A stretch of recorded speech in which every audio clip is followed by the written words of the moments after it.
히브리서 1장 1절부터 4절까지 같이 읽습니다. 시작. 옛적에 선지자들을 통하여 여러 부분과 여러 모양으로 우리 조상들에게 말씀하신 하나님이 이번 날 마지막에는 아들을 통하여 우리에게 말씀하셨으니 이 아들을 만유의 상속자로 세우시고 또 그로 말미암아 모든 세계를 지으셨느니라. 이는 하나님의 영광의 광채시요 본체의 형상이시라. 그의 능력의 말씀으로 만물을 붙드시며 죄를 정결하게 하는 일을 하시고 높은 곳에 계신 지극히 크신 이의 우편에 앉으셨느니라. 그가 천사보다 훨씬 뛰어남은 그들보다 더욱 아름다운 이름을 기업으로 얻으심이니. 아멘. 자, 오늘도 은혜 받읍시다. 앉으면 인사합시다. 할렐루야, 할렐루야. 감사합니다. 미국의 중간선거가 몇 월 달이죠? 다음 달인가요? 기도해야 될 일들이 참 많죠. 중간선거를 앞두고. 왜 그러냐면 기독교가 위협을 당하고 있는 상태가, 신앙인들에게 위협을 당하는 그런 일들이 미국에서 많이 지금 일어나고 계획하고 그런 과정 속에 있습니다. 기도해야 할 것은 뭐냐면 중간선거 과정 속에서 법관들이 성경을 아는 예수 믿는 사람들로 세워져야 돼요. 그렇지 않으면 기독교가 상당히 위기를 느끼는 그런 지금 중간선거 결과를 통해서 어떻게 나타나야 되는가를 이제 알 수 있는데, 우리가 함께 기도해야 되는 건 그렇습니다. 법을 집행하는 사람들이 예수 그리스도를 믿고 성경을 바로 아는 사람들. 미국은 자꾸 지금 성경을 벗어나서 격길로 가려고 그러잖아요. 성경을 중심으로, 말씀 중심으로 이 나라를 세워가려고 하는 것이 아니라 소수의 사람들을 말을 듣고 소수의 사람들을 그들을 세워서 이 기독교를 좀 뒤로 물러서게 하려고 하고, 예배도 못 드리게 하고, 구원에 대해서 말도 못하게 하고, 십자가도 달지 못하게 하고, 상당히 위협한 일들이 일어나고 있습니다. 이번 중간 선거를 통해서 그러한 일들이 이제 기독교가 바로 세워지느냐, 바로 세워지지 않느냐. 물론 항상 있어 왔던 일들이지만 이번에도 여전히 우리가 기도해야 될 것은 그런 일들이죠. 그래서 성경을 우리는 바로 알아야 되고, 하나님 말씀 속에서 우리는 인생을 살아감에 있어서 말씀 중심으로 살아가야 돼. 결국 마지막에 결론은 뭐냐? 진리 전쟁이에요. 진리가 바르냐, 바르지 않느냐. 하나님 말씀이 바르게 세워지느냐, 바르게 서지 않느냐. 그 일이거든요. 온 세계가 전쟁을 일으키고 테러를 일어나고 이런 일들이 바로 그런 거예요. 결국은 진리 전쟁, 하나님 말씀을 통해서 세계가 바로 세워지느냐, 바로 세워지지 않느냐, 그런 일들이죠. 그래서 우리가 지난번에도 요한계시록을 통해서 많은 공부를 했고 들었습니다. 요한계시록 어려움에도 불구하고 우리가 요한계시록을 마칠 수 있었고, 이제 지난주부터 시작한 히브리서도 상당히 쉬운 책은 아닌데 어쨌든 히브리서를 다시 또 시작하게 되어서 감사하고, 지난주에 서론 부분을 우리가 히브리서를 다루었잖아요. 그래서 기록자가, 저자가 누군가, 누구에게 썼는가, 수신자는 누군가, 히브리서를 기록한 목적이 무엇이었는가라고 하는 것을 등등 우리가 서론 부분에서 다루었습니다. 한번 점검 한번 해봅시다. 저자는 누구라고 했습니까? 모른다. 그런데 이제 그 오르겐이라고 하는 학자가 뭐라고 그랬어요? 주님만 아신다. 하나님만 아신다. 그렇게 얘기를 했다고 그랬습니다. 여러 형태 학자들은 얘기를 많이 해요. 바울이 썼다고 하는 사람도 있고, 바오나바가 썼다고 하는 사람도 있고, 아볼로가 썼다, 디모데가 썼다, 심지어는 빌립 집사가 썼다는 사람도 있고, 다 견해가 달랐는데 몰라요. 모르는데 하나님만 아십니다. 하나님만. 그리고 히브리서는 어떤 형식으로 쓰여진 책이라고 그랬습니까? 편지 형식을 띤 설교다. 그랬습니다. 서신서 같이, 바울의 서신서와 같이 편지로 이렇게 썼는데 편지의 형식인 설교문이다 라고 말씀을 드렸습니다. 수신자는 누굽니까?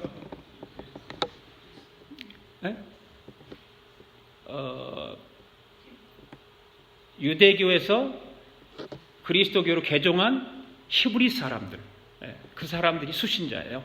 그 사람들에게 썼다. 그리고 기록 목적이 뭐였어요? 목적은 그들 가운데는 상당히 핍박이 많았잖아요. 흩어져서 살아가면서 핍박이 상당히 많았어요. 동족으로부터 가해지는 핍박도 있었을 뿐만 아니라 로마 정부로부터 가해지는 핍박도 있었고, 그리고 히브리 인들을 개종했다고 그래서 유대교주의자들로부터 끊임없는 선동과 위협을 당하기도 하고 그런 일도 있었죠.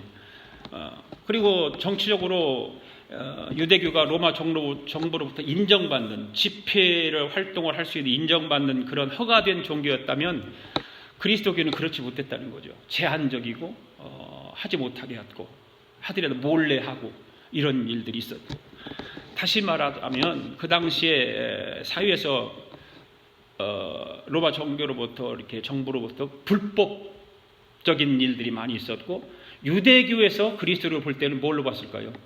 이단으로 봤죠. 이단으로.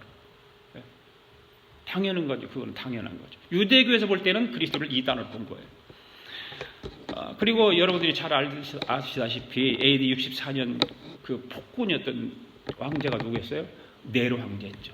네로 황제가 어떻게 했어요? 로마 시내가 불이 탔는데, 불이 붙어서 불이 탔는데 누구에게 덤태기 쉬워요? 그리스도인들에게 덤태기 쉬우는 거예요. 예수 믿는 너희들이 불질렀다는 거예요. 그런 핍박, 그런 어려움, 박해, 이런 일들이 있었죠.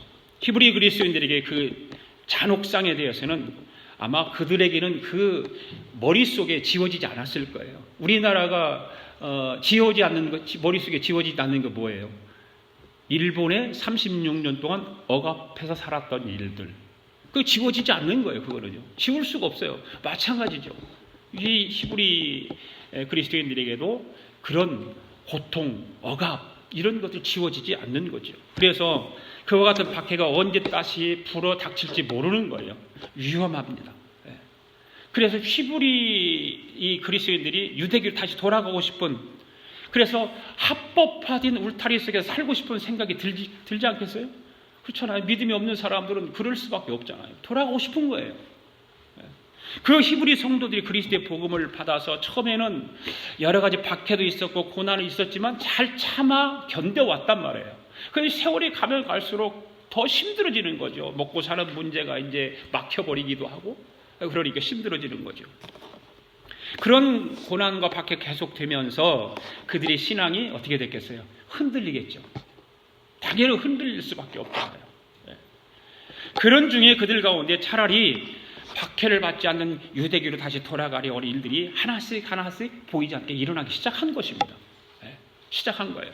그래서 히브리 성도들은 신앙을 권면하기 위해서 그 성도들에게 히브리의 저자가, 하나님만 아시는 그 저자가 그 히브리 그리스도인들에게 이 글을 써서 권면하고 있는 거예요. 말씀으로 전하고 있는 거예요.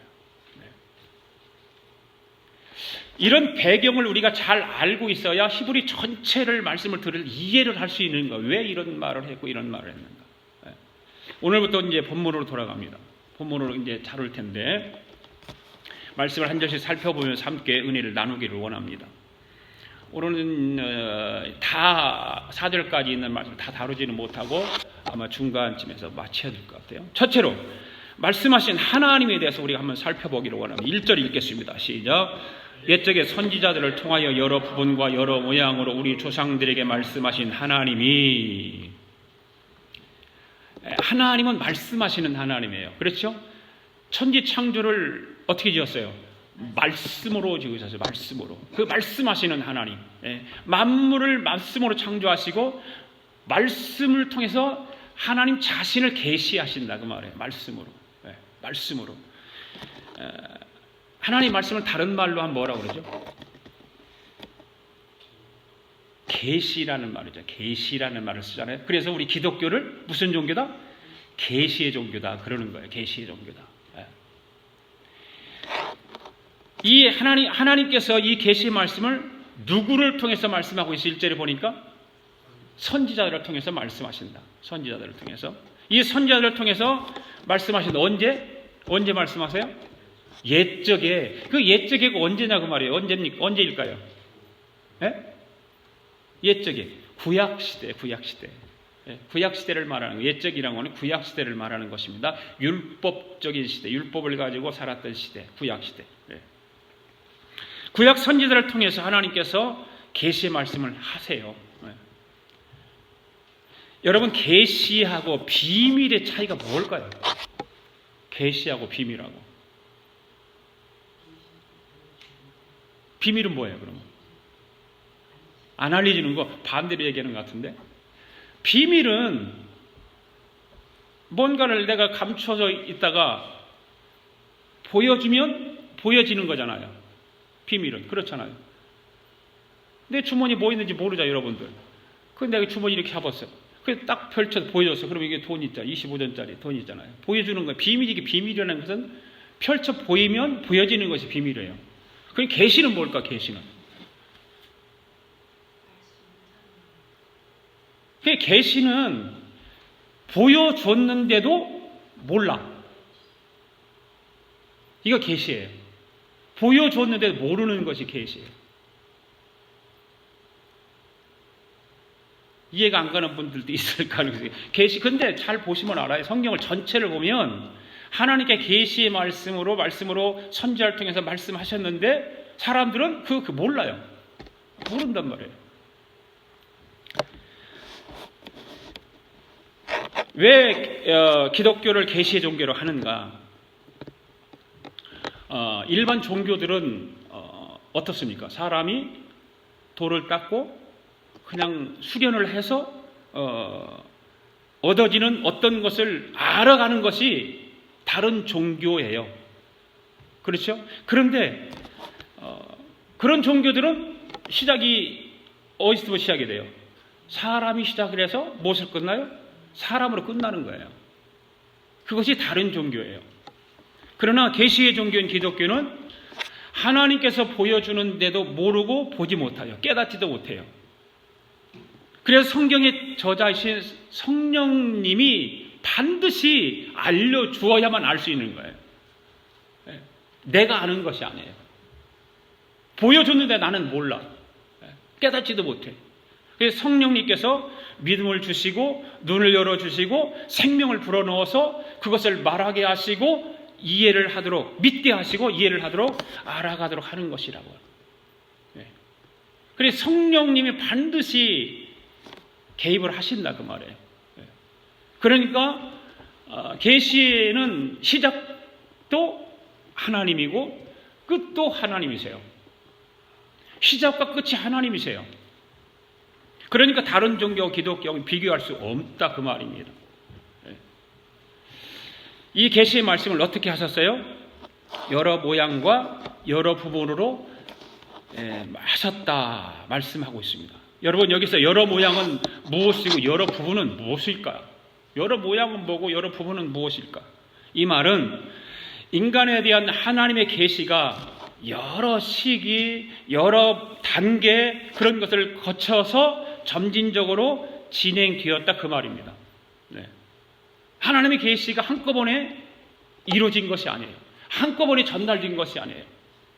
여러 시기, 여러 단계, 여러 형태를 통해서 전달된 거예요. 그러니까 하나님께서 한 사람이 아니라 여러 사람에게 여러 가지 다양한 방법으로 말씀하셨다 그 말입니다. 아멘? 예. 여러분, 구약 성경을 보면 선지자들이 많잖아요. 엄청나게 많아요. 그 선지자 똑같이 말씀하신 것이 아니라 다 시기와 단계가 다르다 그 말입니다. 어떤 선지자에게는 꿈으로 보여주고, 어떤 선지자를 환상으로 보여주기도 하고, 어떤 선지자를 음성으로 보여주기도 하고, 어떤 성도들에게는 선지자에게 내적인 어떤 감동으로 보여주기도 하고, 또 천사들에게도 보여주기도 하고, 그렇죠? 어떤 역사의 흐름을 통해서 보여주기도 하고, 다양한 방법으로 하나님께서는 계시를 통해서 말씀하셔요. 그들로 하여금 어때요? 그 당시에 히브리 사람들에게 자신의 뜻을 알려주는 거죠. 네. 여러분, 하나님의 계시의 말씀은 다양한 방법으로 계시하기도 하지만 다양한 방법으로 나타나기도 합니다. 아멘. 네, 다양한 거예요. 어떤 때는 하나님께서 직접 말씀하세요. 직접. 그리고 어떤 때는 간접적으로 말씀하세요. 어떤 때는 어린아이를 통해서 말씀하세요. 어떤 때는 천재지변이라고 그러잖아요. 천재지변을 통해서 하나님 말씀하세요. 예. 어떤 때는 자연, 어떤 때는 동물을 통해서 말씀하시잖아요. 그렇죠? 예, 동물을 통해서 말씀하세요. 이러한 하나님 말씀의 방법은 여러 모양으로 말씀하셨다는 것을 증명하고 있는 것입니다. 아멘. 예. 그러니까 하나님께서 옛적이 언제라고 그랬어요? 구약시대. 예. 구약의 말씀 가운데서 계시한 그 말씀은 하나님의 계시의 말씀이 완성되었다, 완성되지 않았다? 완성되지 않았다. 예. 그러니까 말씀하시는 하나님이란 어떤 소통을 하기 위한 것이 아니에요. 의사 전달을 하기 위한 것이 아니에요. 예. 말씀하시는 하나님이란 하나님께서 하신 말씀이 그 한 사람의 개인의 삶을 통해서 진행되어지고 완성되기까지를 말하는 거예요. 예. 말씀하시는 하나님. 예. 그 오늘도 저와 여러분들을 통해서 하나님 말씀은 진행되어지고 완성되어지기를 하나님이 원하신다 그 말이에요. 한 사람 한 사람에게. 왜 그렇습니까? 하나님 말씀은 살아있어요. 그렇죠? 여러분 하나님 말씀이 살아있음을 믿습니까? 예. 여러분 하나님 말씀 능력이 있음을 믿습니까? 예. 능력의 말씀이에요. 능력의 말씀. 하나님 말씀이 저와 여러분의 삶에 힘이 있는 말씀이라 그 말이에요. 힘이 있는 말씀. 하나님 말씀을 우습게 생각하면 안 되는 거예요. 저는 하나님 말씀이 저와 여러분의 삶을 관통하는 말씀이 되기를 원해요. 삶을 관통하는. 예. 세계 사격 선수권 대회가 우리나라에서 있는 것 같은데 그 사격하는 사람은 총을 관통하는 거예요. 그 정조준에서 10점짜리를 관통하는 거예요. 양궁 선수들도 마찬가지잖아요. 그 활을 당겨가지고 10점짜리 그 가운데 정 가운데를 관통하는 거예요. 하나님의 말씀이 우리 중심을 관통해야 되는 거예요. 곁길로 가면 안 된다고 말해요. 곁길로 가면 하나님 말씀이 살아 역사하지 않아요. 내 삶에 관통할 때 살아 역사하는 것입니다. 그래서 하나님 말씀은 가까이 해야 돼요. 멀리해서는 안 돼요. 항상 가까이 해야 돼요. 그 통독을 하는 이유가 바로 거기 있어요. 설교 말씀을 듣는 것보다 하나님 말씀을 통독하는 게 더 중요하다. 나는 그렇게 생각하거든요. 목사이면서도. 목사이지만 제가 설교를 하지만 제가 설교하는 것보다 우리 모두가 함께 하나님 말씀을 통독하는 게 더 중요한 거예요. 하나님 말씀을 그대로 우리는 읽고 그 말씀을 깨닫고 하는 것이 더 중요한 것이지 예배 안 드리고 설교 안 하니까 교회를 통독하는 것을 참석 안 한다? 못 한다? 그거 잘못된 신앙이죠. 옛날에는 그랬대잖아요. 설교하지 않고 하나님 말씀만 가지고 50분씩 3시간씩 읽고 예배를 드렸대잖아요. 하나님 말씀이 저와 여러분의 삶에 관통하려면 하나님 말씀 읽어야 됩니다. 할렐루야. 읽으세요. 그래야 하나님 말씀을 통해서 하나님께서 말씀하시는 것을 성취하실 뿐만 아니라 하나님께서 경영하시는 그 일을 이루어 가신다 그 말이에요. 아이폰에다가 성경 통독하는 걸 넣어갖고 다니세요. 제가 다 드릴 수 있어요. 아주 빠르게 읽는 것도 있고 속독하는 것도 있고 아주 제가 눈으로도 따라가도 못 따라갈 정도로 빨리 읽는 것도 있어요. 그거 작업은 제가 어떻게 하는 줄 아세요? 테이프에 있는 그거를 CD에다 다 옮겨놨어요. 컴퓨터 다 옮겼어요. 그거를 엄청난 분량이에요. 그거요. 필요하면 여러분들에게 다 아이폰에 다 넣어줄 수 있단 말이에요. 듣고 다니세요. 하나님 말씀을 통해서 하나님께서 말씀하시는 것을 성취하신다. 경영함이 이루어 가신다. 여러분 하나님께서 여러분들에게 말씀하셨다고 하는 것은 이거 위대한 특권 아닙니까? 하나님의 말씀을 저와 여러분에게 하셨다고 하는 건 위대한 특권이에요. 그 말씀이 살아있다고 하는 건 특권이에요. 하나님 말씀을 아무에게나 한 건 아니잖아요. 구약시대에 모든 사람에게 한 건 아니잖아요.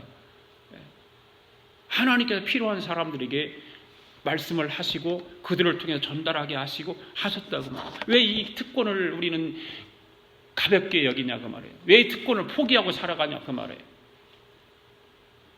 왜 위대한 이 특권을 그냥 지나치냐 그 말이에요. 여러분 이런 거 스킵하면 안 돼요. 그냥 스쳐 지나가는 걸로 하면 안 돼요. 시간을 조금씩이라도 내서 부부가 앉아서 한 장이라도 같이 읽고 기도하고 저녁에 잠자고 그러면 얼마나 좋아요. 그 한 장도 못 읽는단 말이에요. 한 장. 관심이 없으니까.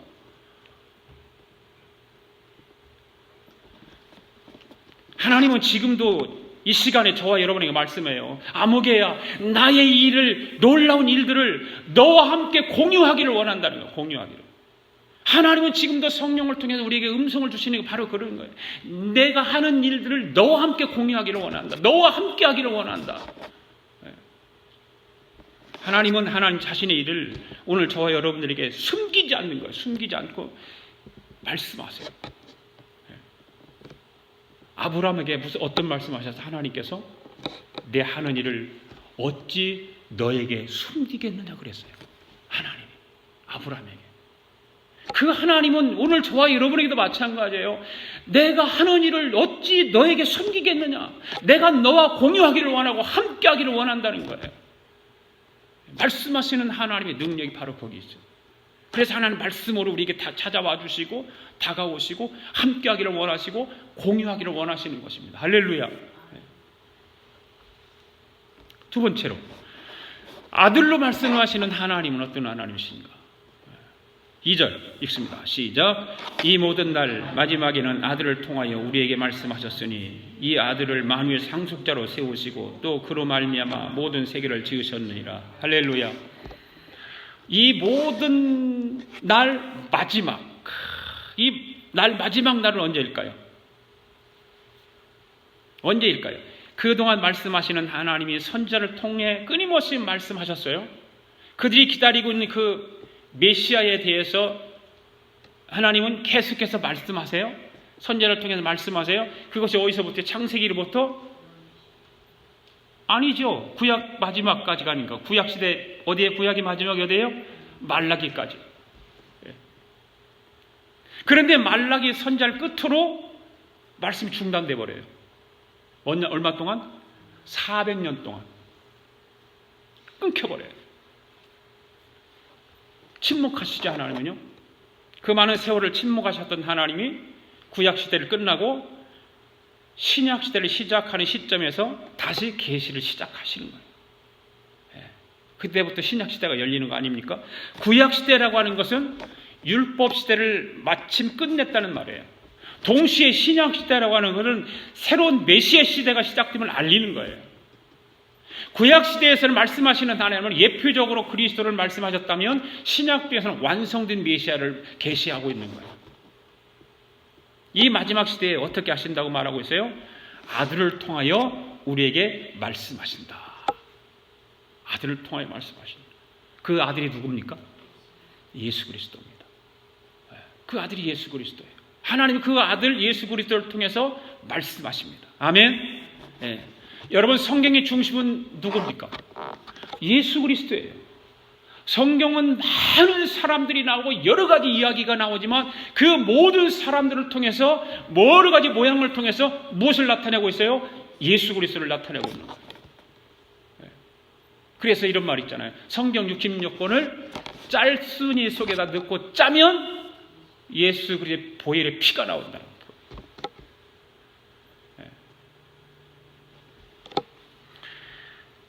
구약에서는 예표적으로, 모형적으로, 그림자적으로, 예언적으로 그게 주셨던 그 내용들이 신약에 와서는 그 모형들이 예표적인 것들이 실체적으로, 그러죠? 실제적으로 드러나서 완성되어 성취해 나가는 거예요. 이거 신약의 계시예요. 구약이든 신약이든 모든 성경을 누구를 말하고 있다고 그랬어요?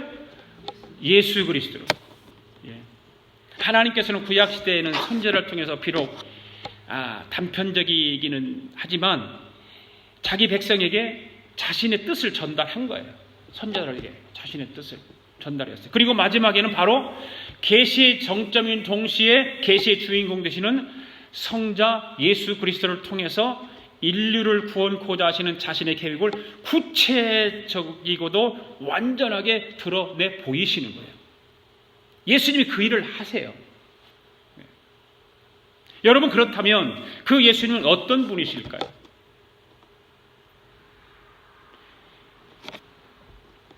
다른 곳에서 신약 복음서에서 예수 그리스도를 말하고 예수 그리스도를 우리가 다 복음서를 통해서 많이 알지만 히브리에서 나타나고 있는 히브리 그리스도인들에게 그 핍박과 고난과 억압과 다시 유대교로 돌아가기를 원하고 마음속에 원하는 그들에게 바로 예수 그리스도가 어떤 분이라고 하는 것을 말하는 거예요.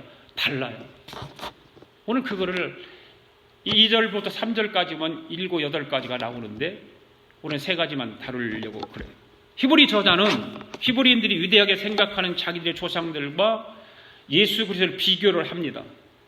그러면서 뭐라고 그래요? 그것을 변증적으로 탁월성을 말하고 있어요. 예수 그리스도의 탁월성. 예수 그리스도의 위대함이죠.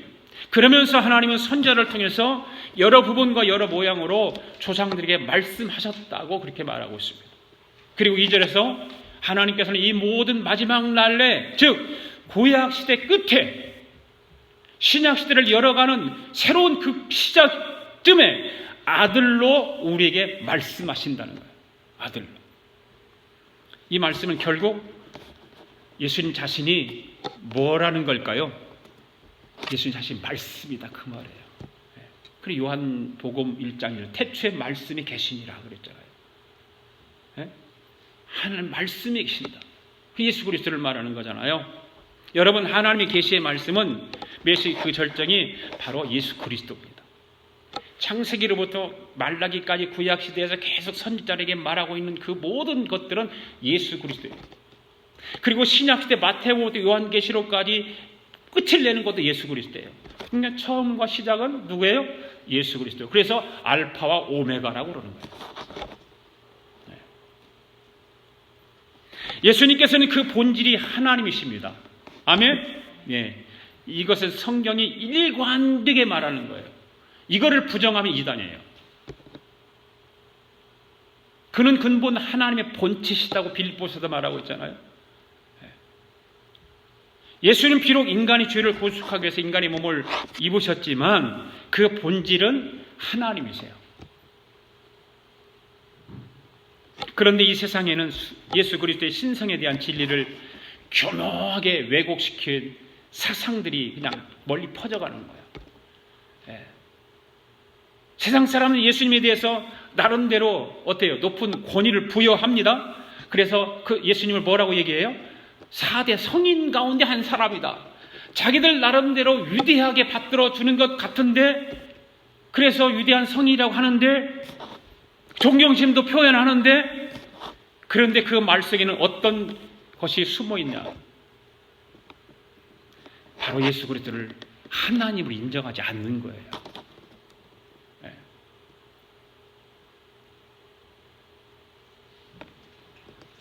이 땅에 살던 많은 사람 중에 존경받을 만한 인간이라고 하는 것을 전제하고 세상 사람들은 예수님에 대해서 나름대로 권위를 높여주고 4대 성인이라고 하면서 존경심을 표현하지만 예수님이 하나님이 아니라는 거죠.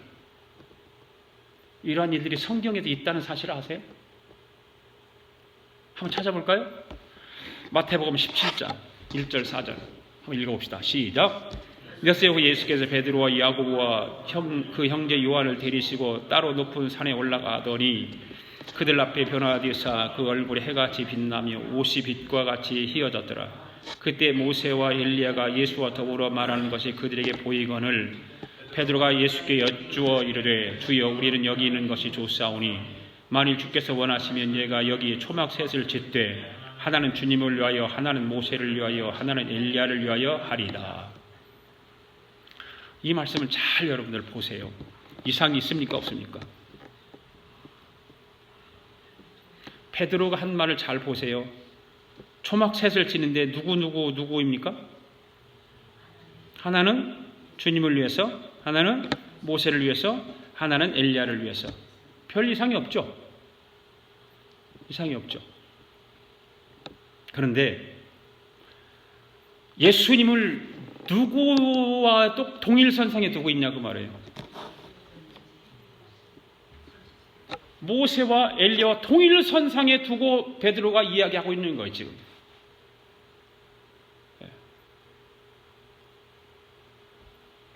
저들이 존경하고 있는, 저들이 조상이라고 말하고 있는, 저들이 위대한 선지자라고 말하고 있는 모세와 엘리야와 예수님을 동일하게 보고 있다고 말해요. 그런 베드로에게 하나님께서 음성이 들려오죠. 자, 17장 5절 말씀 시작. 말할 때 호련히 빛난 구름이 그들을 덮으며 구름 속에서 소리가 나서 이르시되 이는 내 사랑하는 아들이요 내 기뻐하는 자니 너희는 그의 말을 들으라 하시니라.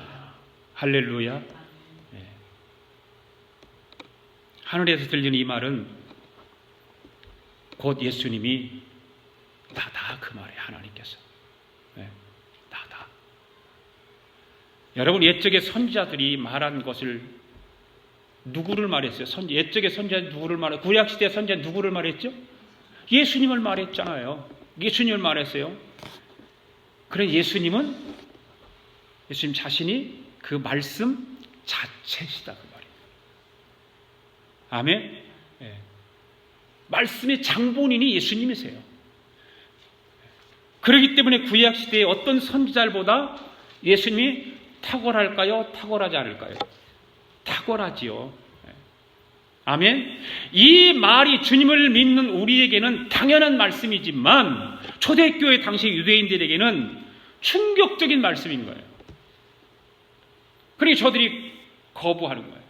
받아들이지 않는 거예요. 그래서 히브리서 저자는 이 충격적인 말씀을 가지고 나서 말씀을 가고 예수 그리스도의 탁월성을 말하는 거예요. 예수 그리스도의 탁월성. 그 탁월성이 무엇일까?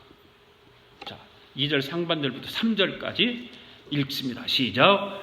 이 아들을 만유의 상속자로 세우시고 또 그로 말미암아 모든 세계를 지으셨느니라. 이는 하나님의 영광의 광채시요 그 본체의 형상이시라. 그의 능력의 말씀으로 만물을 붙드시며 죄를 정결하게 하는 일을 하시고 높은 곳에 계신 지극히 크신 이의 우편에 앉으셨느니라. 할렐루야. 첫 번째가 뭐예요? 예수 그리스도의 탁월성의 첫 번째가 뭡니까?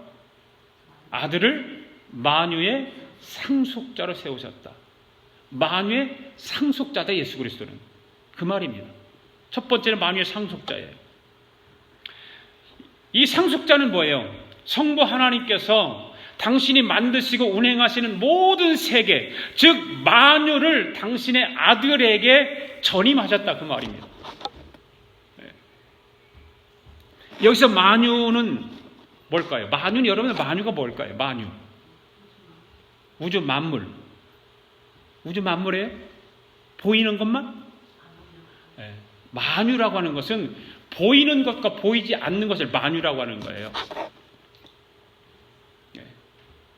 하나님에게는, 예수님에게는 보이지 않는 것도 있을 거 아니에요. 우리가 알지 못한. 그렇죠? 보이지 않는 것과 보이는 것이 만유라고 하는 거예요. 그러니까 예수 그리스도가 만유의 상속자다 그 말입니다. 아멘. 네. 그 말은 결국 만물의 만유의 주인은 누구다? 예수님이시다. 예수님이시다. 또한 그 말은 더 깊이 들어가서 예수님이 만유의 주인이시다면 하나님의 자녀가 된 우리는 뭘까? 만유의 주인이다. 믿습니까? 자신이 없어 그런데. 자, 오른손을 가슴에 대보세요. 오른손 가슴에 대보세요. 나는 예수님과 함께 만유의 주인이시다. 주인이다. 네, 만유의 주인이다. 네, 할렐루야. 네. 이럴 때는 내가 가끔 얘기하잖아요. 미국 사람들 같으면요, 박수치고 난리가 났어요. 할렐루야하고 막 일어나서 막 난리가 났어요. 그럼 우리나라 사람은 감동이 없는 거예요. 이런 말을 해도. 점잖아서 그래요? 쑥스러워서 그런 게 아니라. 시편 2장 8절 말씀 보십시다. 시작.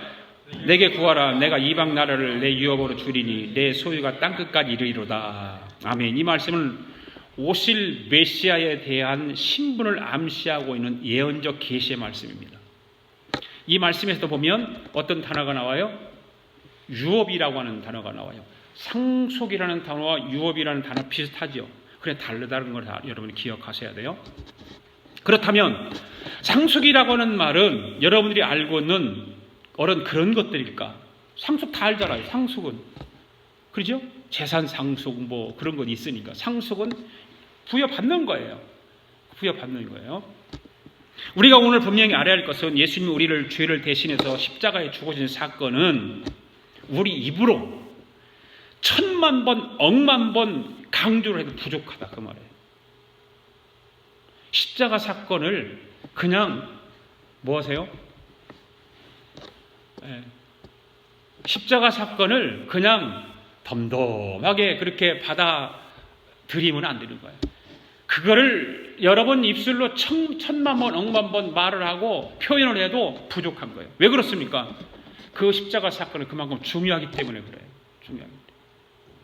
엄청나게 중요한 거예요. 그렇다고 우리가 그 우리의 신앙들이 십자가 신앙에 머물러만 있으면 되느냐 말이에요. 1000만 번, 억만 번 표현하고 말해도 부족하지만 그 십자가 신앙에 머물러 있어서는 안 된다. 십자가를 넘어서 볼 줄 아는 영적인 눈, 영적인 생각, 영적인 귀 이런 것들이 있어야 되는 거예요. 여러분 하나님께서 왜 우리를 인간을 정결하게 하시고 죄를 깨끗게 하신다고 생각하세요? 왜 그랬을까요? 하나님께서 그렇게 하신 목적지가 어디에 있을까요? 그냥 천국에 가는 거? 하나님이 단지 우리를 천국에 가기 위해서 우리를 정결케 하고 죄를 씻어 깨끗게 하고 하셨을까요? 우리는 거기 신앙에 머물러 있다 그 말이에요. 그 신앙에 머물러 있어요 그냥. 네. 오늘 우리가 히브리서를 다루면서 꼭 해결하고 넘어갈 부분도 있어요. 성경을 한번 찾아봅시다. 구약성경 스바냐. 자, 앞에 보시고 3장 8절 읽습니다. 시작. 나 여호와가 말하노라. 그러므로 내가 일어나 벌할 날까지 너희는 나를 기다리라. 내가 뜻을 정하고 나의 분노와 모든 진노를 쏟으려고 여러 나라를 소집하여 왕국을 모으리라. 온 땅이 나의 질투의 불에 소멸되리라. 이 말씀에 보면 내가 일어나 벌할 날까지 너희는 기다리라 이 말씀이 있죠. 벌을 받는 거를 좋아하는 사람 아무도 없잖아요. 권사님 벌 받는 거 좋아해요? 싫죠. 남편이 잔소리하는 것만 해도 싫은데 벌을 준다고 그러면 좋아할 사람 아무도 없단 말이에요. 책망하는 거 싫어하는 사람, 좋아하는 사람 아무도 없죠. 자식인데도 불구하고 부모가 책망을 하면 싫어한다 그 말이에요. 잔소리하면 싫어하고 다 싫어요. 다 싫어요. 죽음에 대해서 여러분 생각해 보았어요. 죽음. 네. 아직 뭐 그런 생각을 할 나이들은 아니지만 그래도 우리는 간간히 죽음에 대해서 생각을 해봐야 돼요. 그러니까 교회 다니니까 그래도 죽음에 대해서 설교들을 많이 할 때가 있으니까 좀 듣기라도 하지. 교회 안 다니는 사람이 죽음에 대해서 몰라요. 전혀 몰라요. 여러분 죽음이 없다면 인간 안에 있는 탐욕이라는 것이 있잖아요. 탐욕. 또 하나 없이 탐욕은 다 있어요. 죽음이 없다면 그 탐욕이 어떨까요? 끝도 없어요. 끝도 없어요.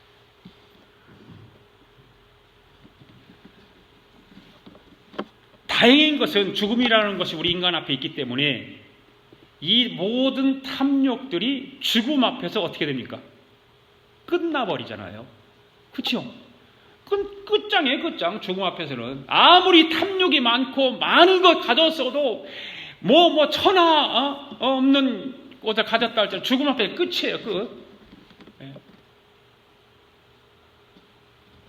그런데 오늘 종말 시대를 살아가는 그리스도인들에게는 사람들이 대부분 죽음에 대한 소극적으로 생각한단 말이에요. 안 죽기 위해서 발버둥을 치잖아요. 오래 살기 위해서. 뭐 사람들은 지금 100세 시대, 120세 시대 뭐 이렇게 얘기를 하고, 그래서 어떻게 하면 그때까지 물론 건강하게 살지 말라는 거 아니에요. 건강하게 살아야 돼요. 막 그래서 더 오래 살기 위해서 발버둥 쳐요. 그러면서 소극적으로 대한다 그 말이에요. 그런데 우리 그리스도인들은 그 죽음에 대해 소극적으로 대할 것이 아니라 적극적으로 대해야 된다. 왜 그럴까? 죽음이라고 하는 것은 홍해를 건너야 새로운 땅을 밟을 수 있는 것과 같은 거예요. 홍해를 건너지 않으면 새로운 땅을 갈 수 없어요. 이스라엘 백성들이 홍해를 건너가기 전까지는 애굽에서 노예 생활했던 상태예요. 홍해를 건너야만이 새로운 땅, 가나안 땅을 갈 수 있었잖아요. 우리에게도 마찬가지예요. 그러니까 하나님께서 우리에게 벌을 주시고 환난을 주시는 이유는 뭐예요? 우리 안에 있는 어떤 애굽과 같은 그 무엇인가를 끝내는 과정이라고 봐야 된다 그 말이에요. 끝내는 과정. 그 벌 주는 것이 꼭 나쁜 것만 아니잖아요. 여러분, 환난 당하는 것이 나쁜 것만일까요? 아니잖아요. 그 믿는 사람들은 그런 것이 바로 은혜예요. 그것을 깨달을 수 있고 생각할 수 있고 바꿀 수 있기 때문에. 그래서 세상 사람들은 예수를 안 믿고 말씀을 모르니까 환난을 당하고 핍박을 당하고 박해를 당하고 고난이 와도 깨닫지 못해요. 그리고 우리는 깨달을 수 있잖아요. 왜 하나님이 나에게 이런 벌을 주셨지? 내가 뭐 잘못한 거 있나? 그리고 돌아보면서 잘못한 것을 회개하잖아요. 그렇죠? 그리고 우리는 회개하는 거예요. 그래서 우리를 정결케 하시고 깨끗게 하시기 위해서 그러는 거예요. 자, 그 벌을 주신단 말이에요. 왜 벌을 주시는가? 스바냐 3장 9절 또 읽어봅시다. 시작. 그때 내가 여러 백성의 입술을 깨끗하게 하여 그들이 다 여호와의 이름을 부르며 한 가지로 나를 섬기게 하리니. 그때 내가 여러 백성의 입술을 어떻게 한다고요? 깨끗게 하신다. 깨끗게 하신다. 여기서 깨끗게 하신다라고 하는 말은 단순히 정결하게 하다, 씻는다는 그런 의미보다 어떤 의미냐면 더러운 불순물을 뽑아낸다 그 말이에요. 예. 뭐를 통해서? 벌을 통해서, 고난을 통해서, 환난을 통해서 더러운 불순물을 뽑아내는 거예요. 그것을 깨끗게 한다는 거예요. 예. 여러분, 환난 때문에 힘들어 본 적 있습니까? 고난 당해 본 적 있습니까? 어떤 일로 힘들었을 때 여러분의 무엇만 남던가요? 고난 당했을 때 여러분 안에 무엇만 남아요? 네. 여러분 나름대로 다 있을 거예요. 인간은 힘든 일을 당하게 되면 그 인간 안에 본질만 남게 돼 있어요. 예수 믿는 사람들이 고난이 닥쳐지고 고난, 환난이 닥쳐오면 그 본질이 남게 돼 있어요. 고달프면 사람들은 진짜만 붙들게 돼 있어요. 고난과 힘든 일이 닥쳐왔을 때에 비본질적인 걸 가지고 놀지 않아요.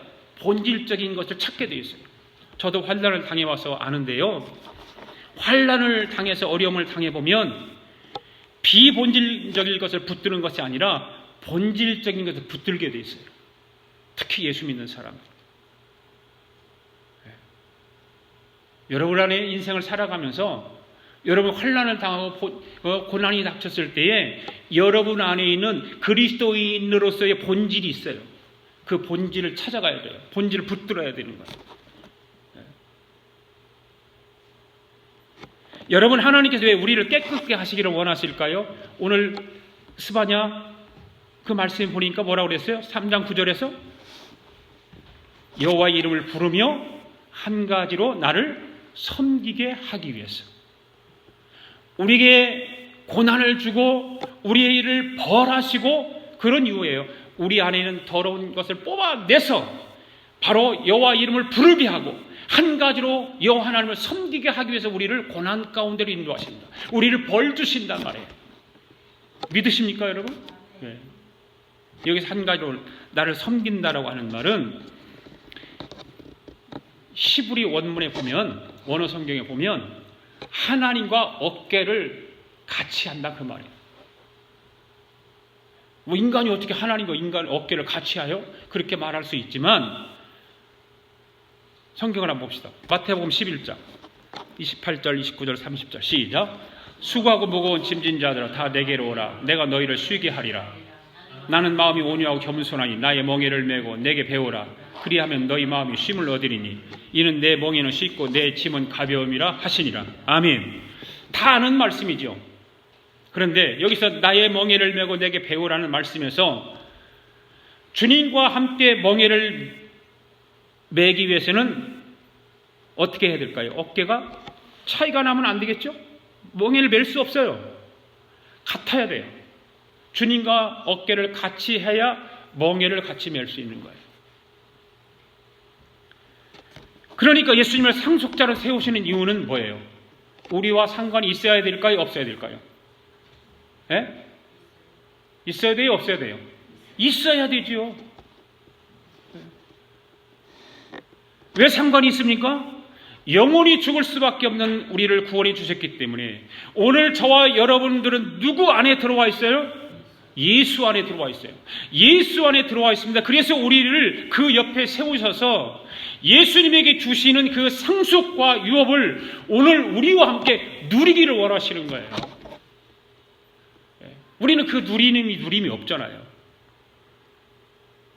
하나님이 상속자로 예수님을 세워주셨는데 예수님과 어깨를 나란히 하고 그 상속을 누리도록 우리를 불러 구원해 주신 거라 그 말이에요.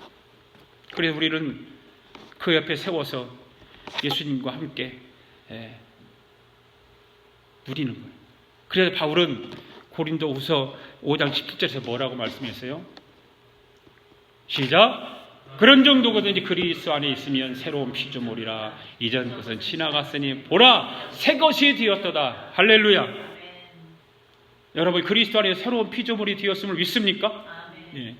이전 것은 지나갔고 새 것이 되었음을 믿습니까? 예. 그렇다면 예수님과 함께 하늘의 유업과 상속을 받은 축복을 누리게 될 줄 믿습니다. 누리셔야 돼요. 표정들을 보면 그래도 별로인 것 같아요. 익사이팅 돼서 예수님과 상속자로 세움받아서 누리기를 원하시는 오늘 또 교회 끝나고 가면 내일부터 직장 생활을 막 짜증나고 이 생각하고 살면 그 누림이 없죠. 그 다음에 예수 그리스도 두 번째 예수 그리스도의 탁월성은 뭘까? 모든 세계를 지으셨다. 2절 하반절에 보니까 또 그로 말미암아 모든 세계를 어떻게 하셨다? 지으셨느니라. 자, 요한복음 1장 1절에 3절 한번 읽어봅시다. 시작. 태초에 말씀이 계시니라. 이 말씀이 하나님과 함께 계셨으니 이 말씀은 곧 하나님이시라. 그가 태초에 하나님과 함께 계셨고 만물이 그로 말미암아 지은 바 되었으니 지은 것이 하나도 그가 없이는 된 것이 없느니라. 여기 이 요한복음 1장 이걸 말씀을 읽어보면 예수님이 누구다? 하나님이다. 하나님이 누구다? 예수님이다. 다 분명하게 나와 있어요. 그런데 엉뚱한 말을 하는 사람들 너무 답답한 거예요. 삼위일체를 부정하는 사람 이해가 안 가네요. 그거는 정말 신비 중에 신비인데 삼위일체를 아는 것은 신비 중에 신비예요. 그로 말미암아 모든 세계를 지으셨다고 하는 말은 시간과 공간과 물질 세계를 포함하는 모든 시간들과 시대를 의미하는 거예요. 결국 이 말은 모든 시대 속에 존재하는 사건, 사물, 생명체의 근본이 되시는 분은 누구시다? 예수님이시다. 아멘. 그 다음에 세 번째 여기까지만 하겠습니다. 예수 그리스도는 예수의 탁월성에 대해서 말하는데 바로 하나님의 영광의 광채시다. 3절에서 말하고 있잖아. 이는 하나님의 영광의 광채시요 그랬어요. 광채시요. 예수 그리스도께서는 하나님의 영광이 그대로 드러나신 분이라는 그 말입니다. 그래서 어떤 분은 하나님은 예수님의 모습으로 인간에게 변혁되어 드러나셨다 이렇게 표현을 쓰게 돼요. 그처럼 우리에게도 주님의 빛이 드러나야 돼요. 주님과 함께 상속자잖아요. 우리는요. 누리는 상속자로 살아가잖아요. 그러면 우리가 이 땅에서 주님의 광채로 살아야 돼요? 살지 말아야 돼요? 광채로 살아야 되죠. 네. 이 진리를 우리는 모르고 잊어먹고 까맣게 잊어버리고 뒷전에 놓고 살아간다 그 말이에요. 예수님을 그저 성인으로 취급하는 세상사람 앞에서 하나님의 광채를 어떤 모습으로 드러내기를 원하시냐 그 말이에요. 여러분들 어떻게 드러내기를 원하세요? 어떤 아들이 있어요. 그 동네 사람들이 자기 아버지를 향해서 막 욕을 하고 비방을 하고 막 욕하고 그래요. 그런데 그 아들이 그 동네 사람들이 아버지를 욕하고 비방하는 걸 그냥 듣고 모른 척하고 지나갈까요? 뭐라고 그럴까요? 자기 아버지에 대해서 변호를 할 거 아니에요. 우리 아버지는 절대 그런 사람 아니에요. 왜 아저씨를 왜 그러세요? 우리 아버지 욕하지 마세요. 분명히 그럴 거라고 말해요. 아버지를 변호하는 것은 자녀된 마땅한 도리예요. 마찬가지로 주님의 백성되고 제자들 오늘 저와 여러분들이 주님을 욕되게 하는 그런 자들 앞에서 주님을 변호하고 명예롭게 하는 것은 지극히 당연한 도리예요. 이건 해도 되고 안 해도 되고는 것이 아니에요. 누가 여러분을 볼 때 예수를 믿으려면 저 권사님 같이 예수를 믿어야 돼. 저 집사님 보니까 예수님의 향기가 좀 나는 것 같아. 그런 소리를 들으면 기분 좋을까요? 나쁠까요? 좋지요. 찢어지게 좋지요. 네. 바로 하나님의 영광의 광채가 그런 거 아닐까요? 네. 여러분, 빛은 직접적인 빛이 있고 간접적인 빛이 있어요. 그렇죠? 그런데 우리 인간은 죄인이기 때문에 직접적인 빛을 낼 수 없어요. 그래서 우리는 예수 그리스도로부터 빛을 받아서 간접적으로 빛을 비출 수밖에 없어요. 여러분, 주님이 우리로부터 가장 영광을 받을 때가 언제라고 생각하시나요? 바로 주님으로부터 빛을 받아 우리의 삶을 통해서 그 빛을 세상에 비출 때예요. 그것이 바로 하나님의 영광의 광채라고 말해요. 오늘 저와 여러분들이 한 번쯤 생각해 보아야 할 것은 언제 나의 삶을 통해서 하나님의 광채가 빛났던가? 지금까지 내가 생을 살아오면서 나의 삶 속에서 하나님의 광채가 얼마만큼 비춰졌는가? 얼마나 하나님의 광채를 비추며 살아왔는가? 예수 그리스도의 빛을 받아서 얼마만큼 죽어가는 영혼들의 그 빛을 발했는가? 한번 생각해 볼 수 있기를 바랍니다.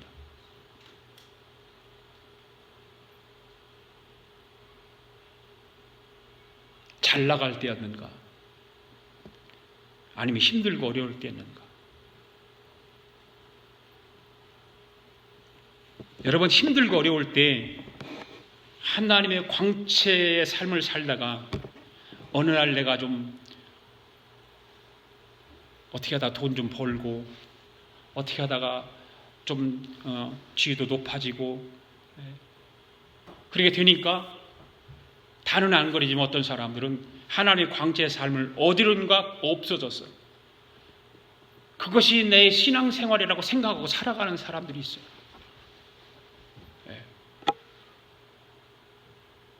혹시 내 삶이 그런 건 아닌가? 힘들고 어려울 때 고난했을 주님 앞에 십자가에 무릎 꿇고 주여 나 좀 살려주세요. 내 기도 응답해 주세요. 기도했는데 조금 내 생활이 편안해지고 조금 좋으니까 기도하는 거 다 잊어버리고 살아요.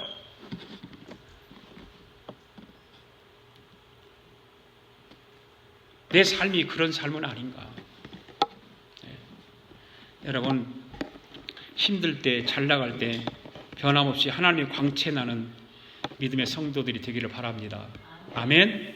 오늘 여기까지만 하겠습니다. 다 일어나서 함께 우리 이 땅에 오직 주밖에 없네 찬양 부르면서 11조와 일반 헌금을 드리겠습니다.